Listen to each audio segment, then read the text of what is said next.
प्रिय विद्यार्थियों, नमस्कार। पिछली कक्षा में हमने समाजशास्त्र तथा अन्य सामाजिक विज्ञानों के साथ संबंधों की चर्चा की थी। उनमें क्या संबंध हैं, क्या भिन्नताएं हैं, इसके बारे में चर्चा की थी। आज के हम इस वीडियो में वैज्ञानिक और मानवीय परिप्रेक्ष्य का अध्ययन करेंगे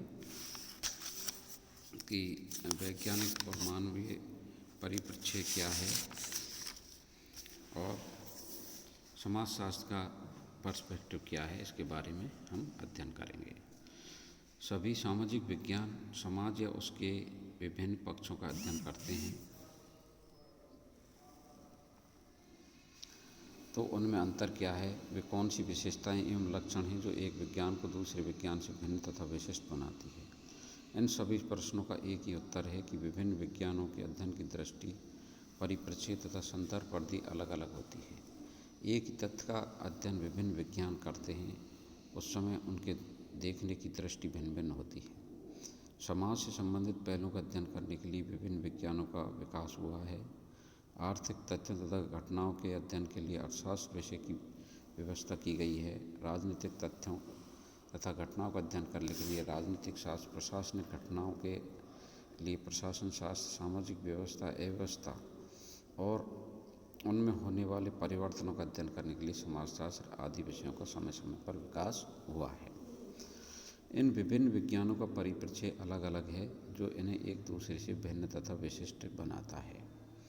हमारे सामने मुख्य उद्देश्य समाजशास्त्र से परिप्रेक्ष्य या उसके प्रकार, वैज्ञानिक और मानवीय की परिप्रेक्ष्य को विस्तार से समझना है।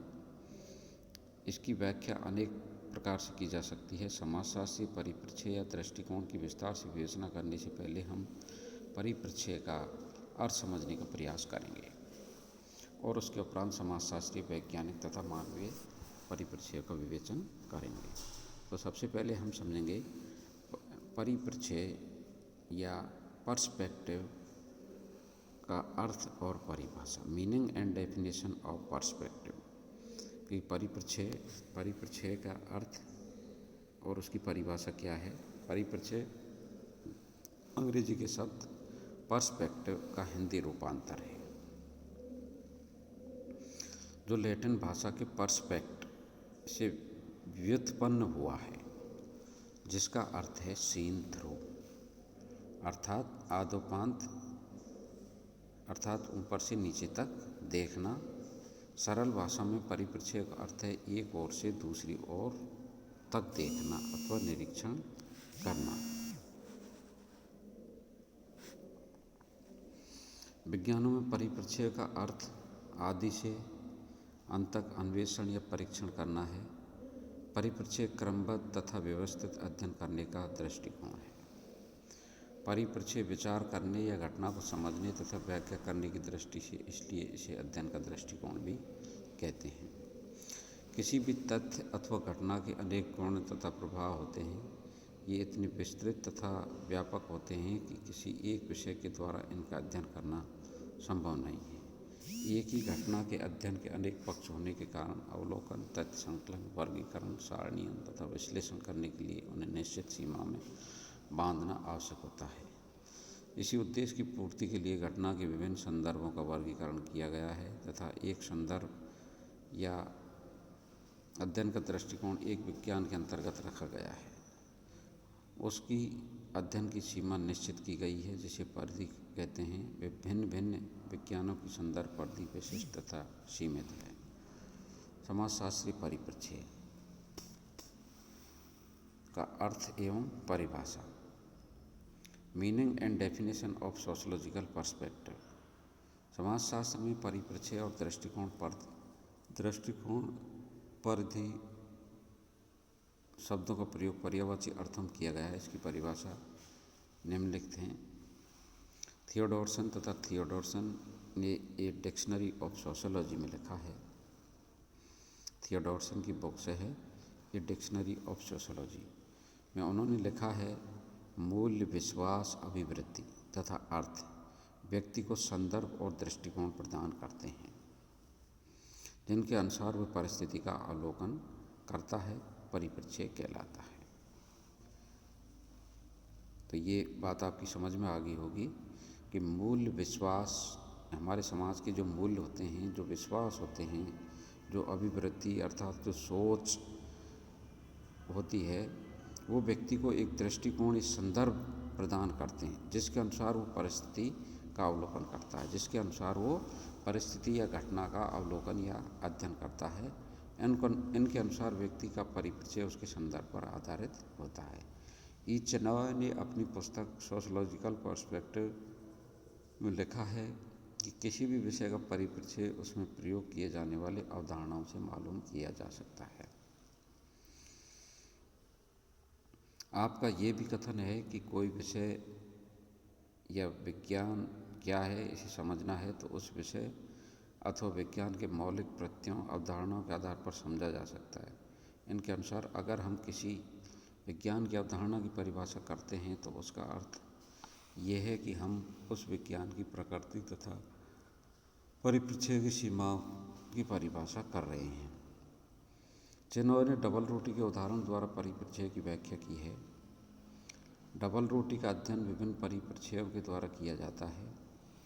प्रत्येक विज्ञान डबल रोटी के किसी एक पक्ष का अध्ययन करने के लिए विशिष्ट सुनिश्चित अवधारणा का प्रयोग करेगा। अर्थशास्त्र डबल रोटी का अध्ययन अर्थशास्त्रीय दृष्टिकोण से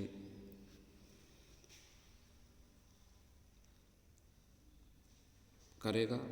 डबल रोटी का उत्पादन बाजार में मांग, उत्पादन लागत, थोक, भाव, क्रय मूल्य आदि का अध्ययन करेगा। समाजशास्त्री डबल रोटी का अध्ययन करते समय ये पता लगाने का प्रयास करेगा कि पति पत्नी के संबंधों पर इसका क्या प्रभाव पड़ता है।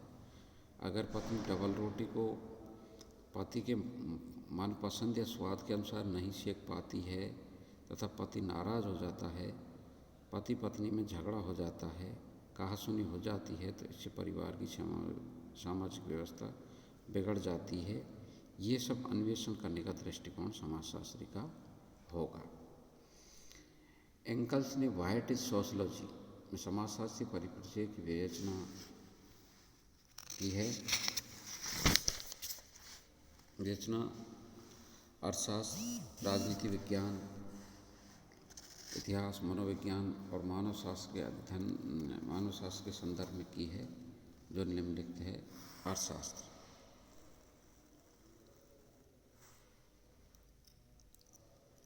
इकोनॉमिक्स। अर्थशास्त्र कुछ विशेष चरों के आधार पर वस्तुओं और सेवाओं के उत्पादन और वितरण का अध्ययन करता है, जो इसे अन्य विज्ञानों के परिप्रेक्ष्य से विशिष्ट बनाता है। ये अर्थशास्त्रीय चर मूल्य और वितरण, मुद्रा, लेन देन का अनुपात, मांग और मूल्य आदि हैं। अर्थशास्त्री का अध्ययन का दृष्टिकोण आर्थिक होता है। जब वह कुर्सी का अध्ययन करता है तो देखता है कुर्सी कितने में बनकर तैयार हुई है तथा कितने में बिकी, उससे विक्रेताओं को लाभ हुआ अथवा हानि। अर्थशास्त्री हर बात आर्थिक परिप्रेक्ष्य से देखता है। जैसे समय ही धन है, धन बचाओ, धन उत्पादन में लगाओ, फैशन धन है। आर्थिक क्रिया ही अर्थशास्त्र के अध्ययन का परिप्रेक्ष्य होता है। राजनीति विज्ञान, पॉलिटिकल साइंस, एंगल्स लिखते हैं कि राजनीतिक परिप्रेक्ष्य के अनुसार प्लेटो से लेकर मार्क्स के सरकार के प्रति विचारों का अध्ययन किया जाता है। प्रशासन में सामान्यतः सरकारी एजेंसियों के औपचारिक ढांचे तथा कार्यों की विवेचना की जाती है। यही राजनीति विज्ञान का परिप्रेक्ष्य है। राजनीति विज्ञान जब किसी वस्तु, घटना या कार्य का अध्ययन करता है तो वह पता लगाने का प्रयास करता है कि उसका सत्ता, सरकार, प्रशासन या विभिन्न दलों पर क्या प्रभाव पड़ता है। इसके अध्ययन के विषय शक्ति, संबंध और सरकार होते हैं। राजनीति विज्ञान मानवीय संबंधों के एक विशेष प्रकार राजनीतिक संबंधों का व्यवस्थित अध्ययन और व्याख्या करता है।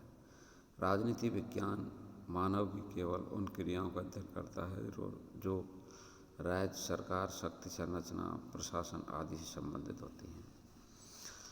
इतिहास उस क्रम को मालूम करने का प्रयास करता है जिस क्रम में घटनाएं घटित हुई थी।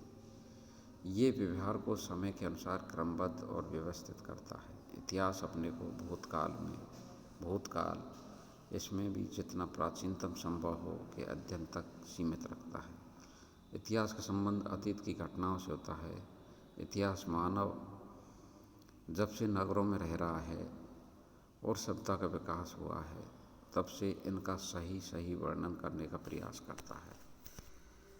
जब अतीत को समझने के लिए समाज की घटनाओं का वर्णन कारकों के साथ किया जाता है, तो यह ऐतिहासिक परिप्रेक्ष्य कहलाता है। इतिहास अपने को मानव समाज के भूतकाल तक सीमित रखता है। भूतकाल में विभिन्न विशिष्ट घटनाओं के क्रम को क्रमबद्ध, व्यवस्थित तथा कारण प्रभाव, व्याख्या और वर्णन करता है। मनोविज्ञान, साइकोलॉजी। एंकल्स के अनुसार मनोविज्ञान को प्राय मस्तिष्क तथा मानसिक क्रियाओं का विज्ञान कहा जाता है। पार्सन्स के अनुसार मनोविज्ञान व्यक्तित्व व्यवस्था, आवश्यकता पूर्ति के परिप्रेक्ष्य के अनुसार है। मनोविज्ञान के परिप्रेक्ष्य का केंद्र व्यक्तित्व है। जिस प्रकार से समाजशास्त्र के अध्ययन का केंद्र समाज और सामाजिक व्यवस्था है, एंकल्स ने लिखा है कि मनोविज्ञान मानसिक प्रक्रियाओं जैसे प्रत्यक्षीकरण, संज्ञान, सीखने आदि का अध्ययन करता है। उन्होंने यह भी लिखा है कि मनोविज्ञान का परिप्रेक्ष्य उस व्यवहार की व्याख्या करने का प्रयास करता है जो किसी व्यक्ति के व्यक्तित्व में संगठित है, जबकि समाजशास्त्र समाज में व्यवस्थित व्यवहार की व्याख्या करता है, जिसके निर्णायक कारक लोगों की संख्या, उनकी संस्कृति, लक्ष्य की परिस्थिति तथा उनका सामाजिक संगठन आदि। समाजशास्त्रीय परिप्रेक्ष्य की विशेषताएं। Characteristic of sociological perspective. समाजशास्त्रीय परिप्रेक्ष्य वैज्ञानिक है। ये मानव समाज के निम्नलिखित पक्षों का अध्ययन करता है: क्या है, क्यों है, कैसे है, क्या होगा। कुछ विद्वान समाजशास्त्रीय परिप्रेक्ष्य को मानविकी भी मानते हैं तथा उनका कहना है कि क्या होना चाहिए का अध्ययन भी समाजशास्त्रीय परिप्रेक्ष्य, कारण प्रभाव,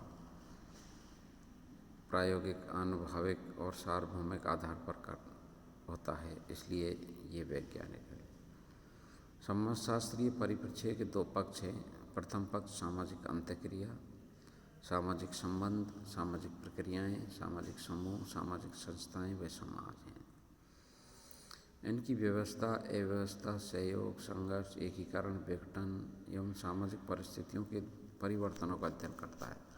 समाजशास्त्र के परिप्रेक्ष्य का दूसरा पक्ष उन सभी वस्तुओं, घटनाओं, कारकों का अध्ययन करता है जो सामाजिक व्यवस्था, अव्यवस्था तथा उनमें होने वाले परिवर्तनों पर प्रभाव डालते हैं।